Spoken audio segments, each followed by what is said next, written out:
BFM Business, Intégral Placement, l'œil de la presse.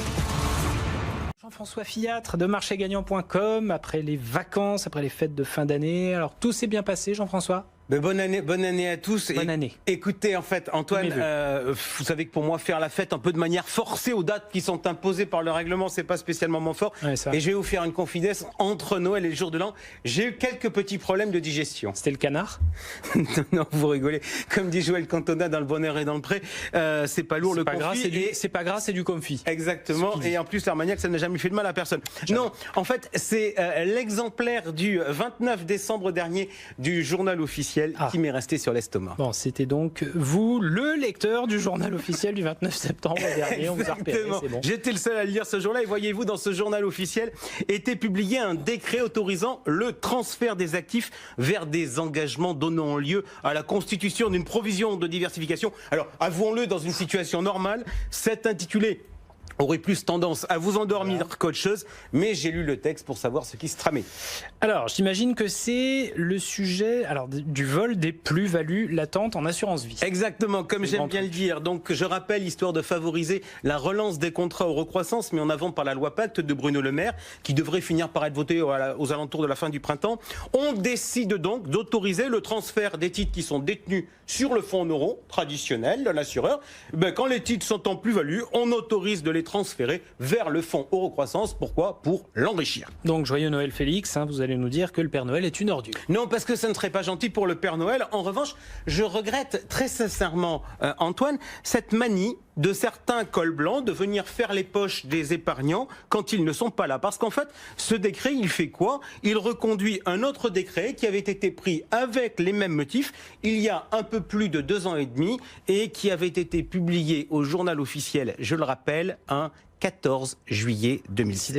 Et déjà à l'époque, vous aviez hurler à l'antenne contre cette pratique. Effectivement, et permettez-moi juste de refaire l'histoire. Pourquoi ? Parce qu'on nous parle aujourd'hui du grand débat, mais à l'époque, en septembre 2015, il y avait eu une consultation publique. Alors ici même, je m'étais plaint de la brièveté de la consultation, mais j'avais incité nos auditeurs et téléspectateurs à y participer. Et de mémoire, sur un texte aussi complexe, jamais Bercy n'avait eu autant d'avis négatifs, parce que les épargnants qui nous écoutent avaient envoyer leur message et Bercy. Et force a été constaté que le ministère de l'économie et des finances, il avait fait quoi ? Il s'était assis sur leur opinion pour faire un petit cadeau à quelques banques assureurs dont le niveau du réseau est tellement faible qu'ils ne peuvent pas vendre autre chose que des produits garantis. Alors, en l'occurrence, force est de constater que 2 ans plus tard, l'échec est quand même patent auprès des épargnants sur ce produit. Ouais, le recroissance, ça n'a absolument pas marché. Et juste un dernier mot quand même sur le sujet.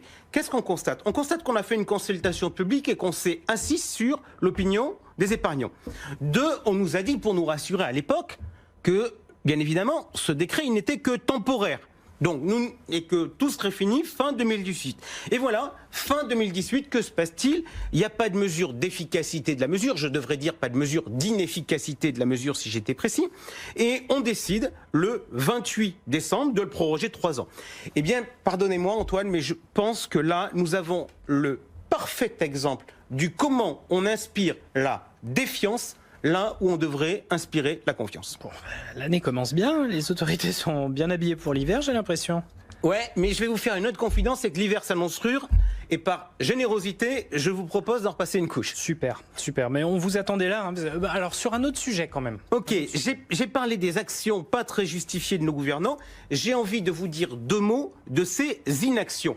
Quelles sont, Antoine, je sais que vous préférez la bourse, mais pour placer son argent à court terme sur des livrets, quelles sont les solutions aujourd'hui ? Livret A, livret développement durable, le LEP aussi. Voilà, ah oui, mais vous m'avez dit livret développement durable, LDD. Vous avez oublié quelque chose. LDDS. Exactement. Durable, LDDS. solidaire. Exactement, parce que depuis la loi Sapin 2, nous sommes donc en décembre 2016, eh bien le LDD s'est enrichi d'un S pour solidaire. Et Antoine, même si je sais que là encore, je rappelle, vous aimez la bourse, j'imagine qu'un LDDS, vous en avez un ? En plus, j'en ai un. Vous en avez un, comme beaucoup de Français. Donc ça me permet de vous poser la question suivante. Est-ce que vous avez constaté une évolution de ce LDD depuis septembre 2016 ? Bon, pas vraiment.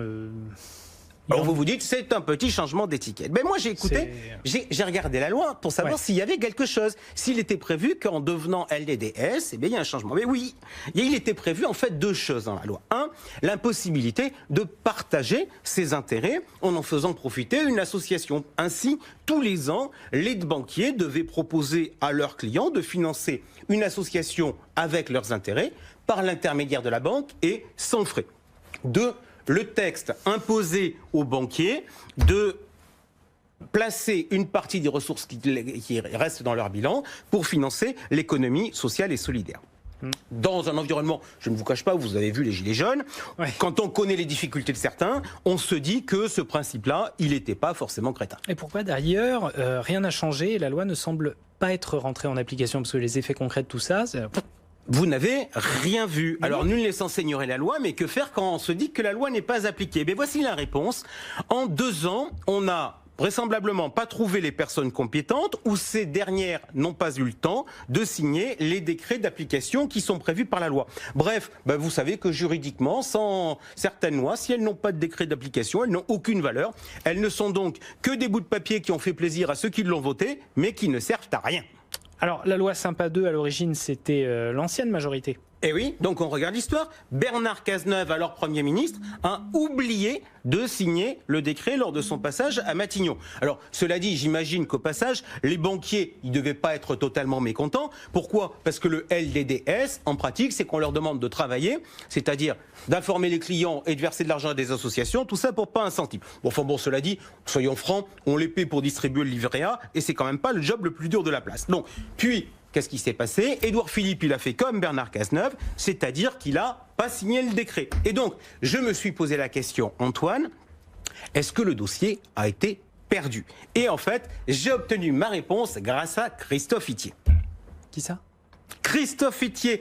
L'homme a été nommé haut commissaire à l'économie sociale et solidaire en septembre 2017. Bref, le gars qui est censé être en charge du dossier. Alors, ma question, le connaissait-il? La réponse, oui. Et qu'est-ce qui me permet de l'affirmer?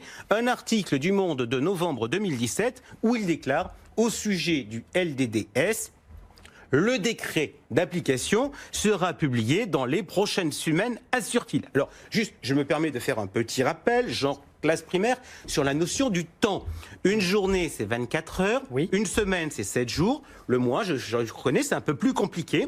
C'est entre 28 et 31 jours. Le trimestre, c'est 3 mois. Le semestre, c'est 6 mois. L'année, c'est 12 mois.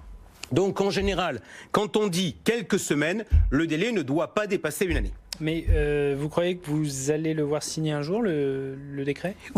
Oui, Antoine, je vais le voir vraisemblablement. Pourquoi? Parce qu'il y a un texte en préparation, ça s'appelle le pacte ESS. Alors, vous connaissez la loi pacte de Bruno Le Maire, vous allez donc avoir le pacte ESS de Rugy et Christophe Itier. Et dans les mesures prévues, c'est écrit noir sur blanc sur le texte en préparation, le LDDS va être mis en place début 2019. Ce qui, au passage, permet aux banquiers de s'exempter de leurs obligations sur les intérêts de 2018. Alors, juste, je vais en profiter, puisqu'on est dans un grand débat, donc on peut dire les choses. Message à l'attention du Premier ministre. Merci de signer le décret vite, de préférence avant la fin du mois pour m'être agréable. Merci de demander aux banquiers de l'appliquer sur la base des intérêts 2018. Et enfin... aussi, merci quand même de la jouer un peu profil bas au moment de la signature, parce que ça m'énerverait franchement d'entendre dire « coucou, j'ai bougé les choses », alors qu'en fait, ça fait des mois que les choses devraient être faites. Merci Jean-François Fiat, vous êtes revenu en forme pour cette première de l'année, impeccable.